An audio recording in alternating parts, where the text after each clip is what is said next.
While it's acknowledged that declaring a country a safe country is not the same as proving to a court that it is a safe country, the process of securing a treaty with Rwanda and of getting people on flights to Rwanda is now some sort of totem on which the future of the next election depends for the Conservative Party.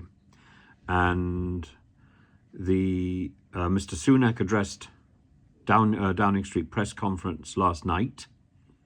He said that the plans he's got in place could face further challenges from the European Court of Human Rights. He says we must be honest about the fact that even once Parliament has changed the law here at home, we could still face challenges from the European Court of Human Rights in Strasbourg. I will not allow a foreign court to block these flights. If the Strasbourg court chooses to intervene against the expressed wishes of Parliament, I am prepared to do what is necessary to get the flights off. I think this is a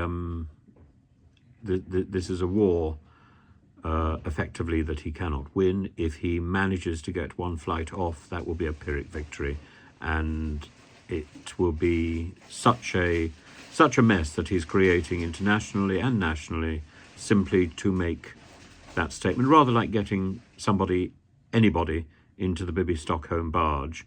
It doesn't change the overwhelming fact that there are too many migrants housed in hotels at too great a cost.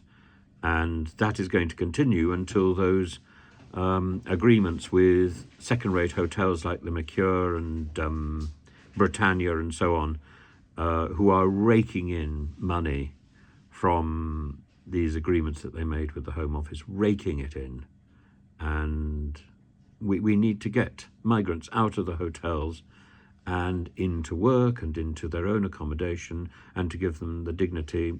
And at the same time, while they're paying tax, while they're on the system, we will know exactly where they are. We don't have to keep them in hotels. It's an absurdity. There are plenty of European countries that give migrants the opportunity to work from almost the moment that they step into the country, and we should do the same. We are in need of labour.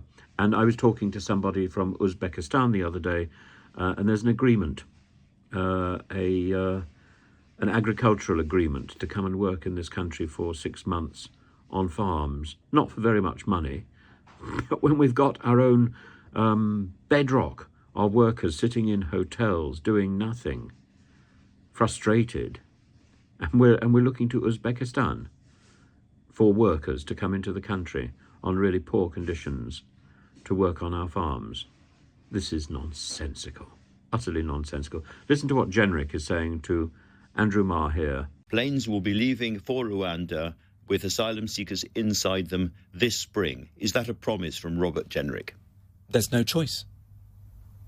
There's no choice but for us to do that. It is a promise. There is no choice. We cannot afford to fail. Millions of people are asking us to do this. It is critical to our national security, to protecting our borders. Is it, as Danny Kruger has said today, existential for your party if that doesn't happen? Well, I think it's a fundamental question to the British public, both of can we secure our borders and can they trust this government to deliver for them? And so my view is 100% crystal clear. The treaty and the bill must do the job. Okay.